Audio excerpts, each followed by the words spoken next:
Hello, my friend. Welcome back to Origin Stories. Today, I want to tell you the story of a fruit that terrified an entire continent for more than 200 years.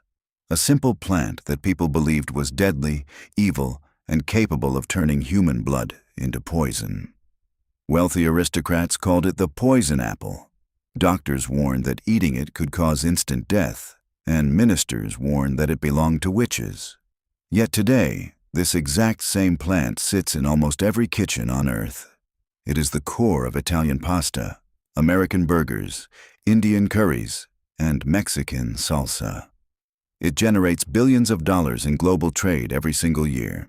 But the journey from a feared, dangerous monster to the most popular ingredient in the world is full of bizarre misunderstandings, strange science, high-stakes court cases, and even a secret origin story involving fish sauce from ancient China. To understand how an innocent red garden crop conquered the world, we have to go back in time to where it all began, deep in the wild landscapes of South America. The tomato's wild origins in the Andes. Long before the tomato was thick, juicy, and bright red, it looked completely different. Hundreds of thousands of years ago, wild tomatoes grew along the western coast of South America, in the dry mountains and coastal deserts of what is now Peru, Ecuador, and Chile. If you walked through the Andes Mountains back then, you would not recognize them. These wild plants did not produce large, soft fruits. Instead, they grew small, green and yellow berries no larger than a marble or a pea. They were tough, bitter, and grew as wild weeds along the ground. Animals were the first to spread them. Birds, rodents, and small mammals ate these tiny berries and carried the seeds across vast distances. But early human hunter-gatherers in the region were cautious. The wild tomato belonged to the Solanaceae family, commonly known as the nightshade family. Many plants in this biological group, like belladonna and mandrake, contain powerful toxins, which are natural chemical poisons designed to stop animals from eating them.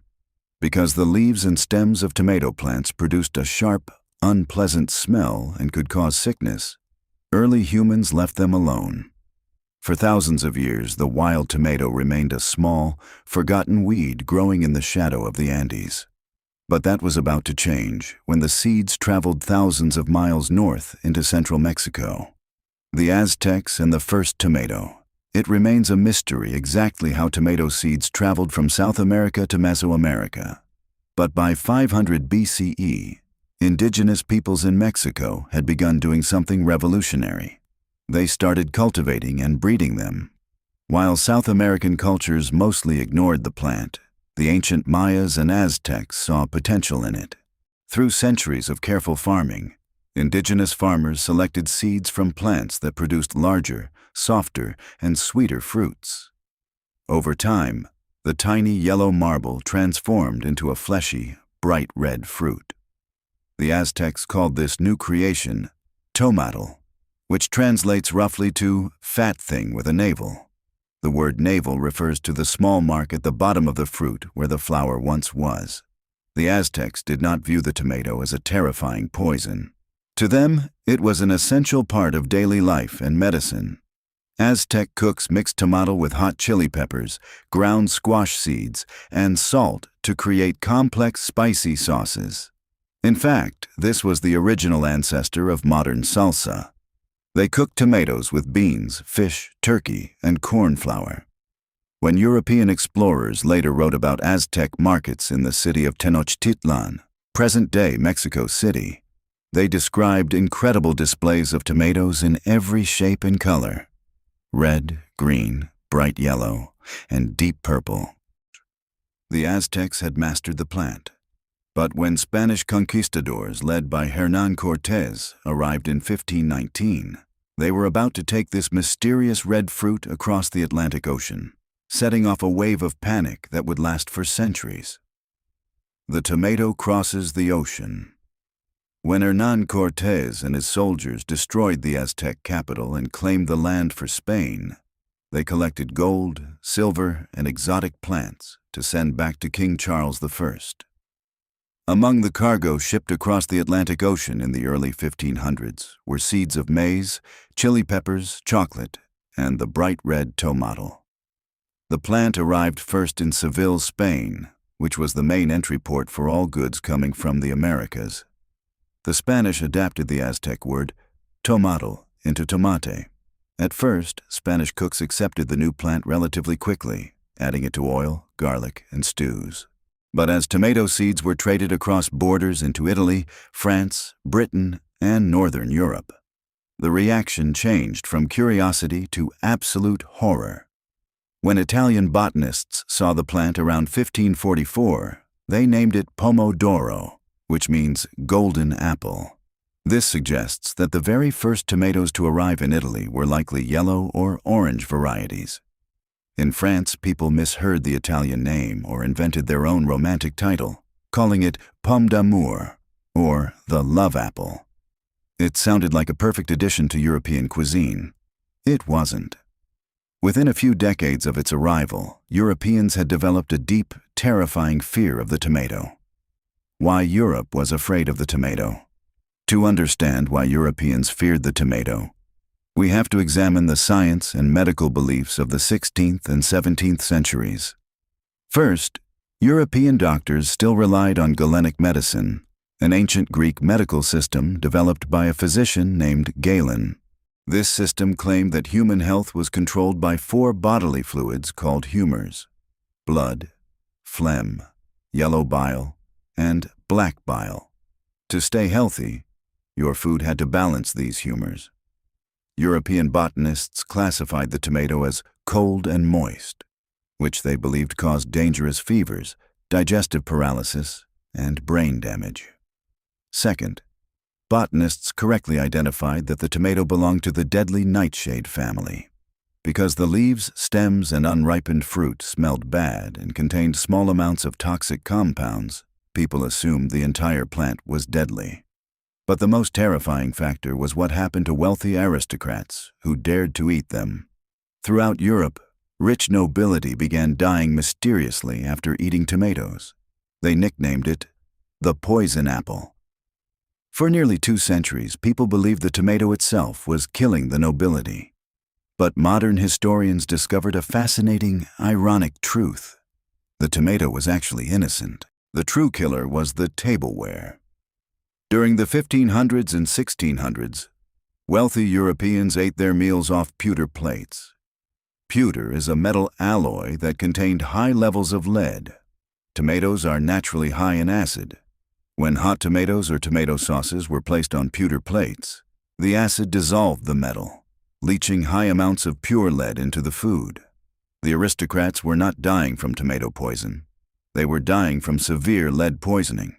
Poor peasants, who could not afford metal plates, ate off simple wooden or clay dishes. When peasants occasionally ate tomatoes, nothing bad happened to them. But because wealthy scholars wrote the medical books, the bad reputation stayed. For generations, the tomato was planted only as an ornamental garden vine, something pretty to look at, but far too dangerous to eat. Antonio Latini and the first tomato sauce. While Northern Europe treated the tomato like toxic radioactive waste, southern regions were forced by necessity to reconsider. In the late 17th century, southern Italy, particularly Naples, was under Spanish control and suffering from severe poverty and frequent famines. Poor families needed cheap, easy-to-grow food to survive. They noticed that the tomato grew extraordinarily well in the rich volcanic soil near Mount Vesuvius. The hot Mediterranean sun neutralized much of the plant's sharp acidity, turning it sweet and flavorful. Peasants began combining tomatoes with olive oil, garlic, and wild herbs. In 1692, an Italian chef named Antonio Latini published a historical milestone, a cookbook titled Lo Scalco alla Moderna, the Modern Steward. Latini worked for a high-ranking Spanish official in Naples. Inside his book was the world's very first documented recipe for tomato sauce. Latini called his creation salsa alla spagnola, or Spanish-style sauce. His recipe instructed cooks to roast tomatoes over open coals, peel off the skin, and chopped them finely with onions, chili peppers, salt, oil, and lemon juice. It was a brilliant culinary transformation. Latini proved that when prepared correctly, this feared American weed was actually a delicious, versatile sauce that enhanced almost any dish. Naples had unlocked the secret of the tomato, setting the stage for one of the most famous food legends in human history. The legend of Pizza Margherita. By the 1800s, Naples had become the tomato capital of Europe. Street vendors sold boiled pasta topped with rich red sauce to working-class citizens who needed quick, inexpensive energy. Naples was also the birthplace of modern pizza. Flatbread baked in wood-fired ovens with simple toppings. For a long time, elite society viewed pizza as dirty food for the poor. But in 1889, a famous event changed everything. According to Italian tradition, King Umberto I and Queen Margherita of Savoy visited Naples. The queen was tired of the heavy French-style food served in royal palaces and asked to try the local specialty. A famous Neapolitan pizza maker named Raffaele Esposito was summoned to prepare meals for the royal couple. Esposito created 3 different pizzas. The third pizza was a simple combination designed to honor the newly unified nation of Italy by using the colors of the Italian flag: red tomatoes, white mozzarella cheese, and green basil leaves. Queen Margherita loved this third pizza so much that Esposito named it in her honor, Pizza Margherita. While modern historians debate whether this meeting happened exactly as recorded, the legend transformed the social status of the tomato overnight. What was once peasant survival food was now fit for royalty. The tomato had won over Europe. Now it had to conquer North America. America meets the tomato. You might assume that because tomatoes are native to the Americas, European colonists in North America ate them from the beginning. In reality, British colonists brought their European fears across the Atlantic Ocean. For over 2 centuries, Americans believed tomatoes were just as poisonous as English doctors claimed. A famous legend illustrates this deep suspicion. In 1840, in Salem, New Jersey, a military colonel named Robert Gibbon Johnson announced that he would perform a public demonstration. He declared that he would stand on the steps of the local courthouse and eat an entire basket of fresh red tomatoes in front of a crowd. Local doctors warned that he would swell up, foam at the mouth, and drop dead on the spot. Anxious spectators gathered, expecting a horrific tragedy. According to the legend, Colonel Johnson calmly ate tomato after tomato, smiling at the crowd. The crowd was stunned when he remained completely healthy. While historian records suggest this public spectacle may have been exaggerated years later, it reflects a real shift that occurred in the 1830s and 1840s. Doctors like John Cook Bennett began publicly promoting tomatoes as health foods, claiming they could cure indigestion, cholera, and liver problems. Farmers realized how quickly tomatoes grew in American soil. Within a few decades, American agricultural production boomed. But as tomatoes became big business, a major conflict erupted over what a tomato actually was. Mid-video subscribe call to action.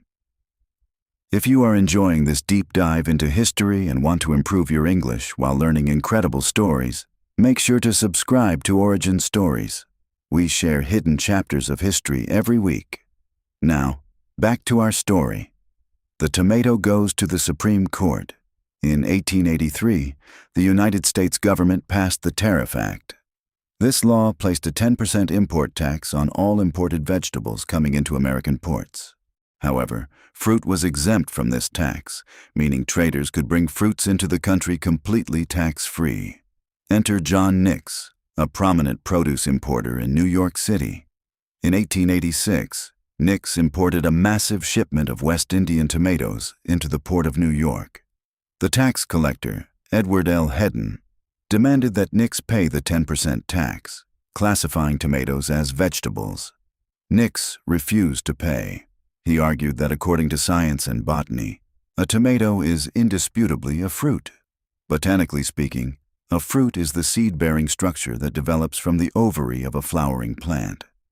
Because tomatoes develop from flowers and contain internal seeds, they are botanically berries. Nix hired botanists and dictionary editors to testify in court. The legal battle escalated all the way to the highest court in the nation. In 1893, the United States Supreme Court delivered its final ruling in the famous case Nix versus Hedden. Justice Horace Gray wrote the official court opinion. He acknowledged that scientifically tomatoes are indeed fruits. However, he argued that in daily life, language is defined by common usage rather than scientific botany. He wrote that tomatoes are grown in kitchen gardens, served at dinner alongside meat or fish, and eaten as part of the main meal, unlike sweet fruits eaten as dessert. The Supreme Court ruled unanimously. For commercial and legal tax purposes, the tomato was legally a vegetable. John Nix had to pay the tax. To this day in American law, the tomato remains a legal vegetable, demonstrating how human economics can override botanical facts. The secret Chinese origin of ketchup. While the Supreme Court was debating what to call the tomato, an industrial transformation was turning it into America's favorite condiment: ketchup. But ketchup's origin has almost nothing to do with tomatoes or America. To find the roots of ketchup, we have to travel to 17th century southern China and Southeast Asia. Maritime merchants in Fujian province used a fermented fish sauce called ketchup in the local Hokkien dialect. It was a salty, dark liquid made from fermented fish guts and spices, designed to preserve food during long ocean voyages. In the late 1600s, British sailors fell in love with ketchup and brought samples back to England. English cooks tried to replicate the savory sauce, but they lacked the specific Asian ingredients. They began experimenting with different bases, creating sauces out of mushrooms, pickled walnuts, and oysters, still calling it ketchup. It was not until 1812 that an American physician named James Mees added strained tomato pulp, brandy, and spices to the formula, creating the first recorded recipe for tomato ketchup. Early tomato ketchup had a serious problem. It spoiled rapidly. To stop it from rotting, producers added dangerous preservatives like coal tar and sodium benzoate. In 1876, a businessman named Henry J. Heinz revolutionized the industry. Heinz realized that if he used ripe tomatoes, which contain natural acid called pectin, and added large amounts of vinegar and sugar, he could preserve the ketchup without toxic chemicals. Heinz filled transparent glass bottles with his thick, sweet red sauce so customers could see its purity. Heinz tomato ketchup became an instant global success, cementing the tomato's dominance in modern fast food. The tomato takes over the world. By the mid-20th century, the tomato had achieved complete global conquest. Industrial canning techniques allowed tomatoes to be harvested, processed, and shipped to every corner of the planet year-round.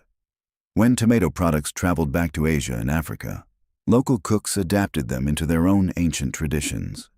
In India, British and Portuguese influences integrated processed and fresh tomatoes into traditional spice bases, making them a core foundation for modern curries and tikka masalas. In West Africa, tomatoes became the essential base for jollof rice. In the Middle East, tomatoes became the foundation for shakshuka. Science continued to push the boundaries of the plant. In the late 20th century, agricultural scientists developed thick-skinned tomatoes designed to be harvested by heavy machinery without bruising. Researchers even flew tomato seeds into space on NASA space shuttles to test how cosmic radiation affects plant genetics. From a tiny, bitter berry growing wild in the Andean mountains, the tomato became one of the most cultivated crops in human history, with over 180 million tons produced globally every year. When we look back at the history of the tomato, we see a powerful lesson about human culture, fear, and adaptation. First, human perception is heavily shaped by belief rather than reality. For 2 centuries, intelligent Europeans genuinely believed the tomato was a deadly poison simply because it looked like nightshade and reacted with their lead plates. A simple misunderstanding created a centuries-long cultural barrier. Second, innovation often happens at the margins. It was poor Neapolitan peasants who turned a feared weed into culinary gold, because they had no other choice during times of famine. necessity transformed poison into comfort food. Finally, global connection changes everything. The tomato's journey connected the indigenous farmers of the Andes, Spanish conquistadors, Neapolitan chefs, British sailors trading in ancient Chinese ports, and American legal battles. Today, when you slice a fresh red tomato, pour ketchup onto fries, or order a hot pizza, you are not just eating food. You are participating in a global story of survival, scientific confusion, and cultural evolution. Thank you for joining me on this journey into the past. I always enjoy exploring these remarkable stories together. Now I'd love to hear from you. Which part of today's story surprised you the most, or changed the way you think about history? Let me know in the comments. I read as many of them as I can. If you enjoyed this video, please give it a like and subscribe for more fascinating stories from history. There are countless forgotten lives, incredible events, and ancient mysteries still waiting to be uncovered. Until next time, take care of yourself, stay curious, and never stop exploring the past. I'll see you in the next story.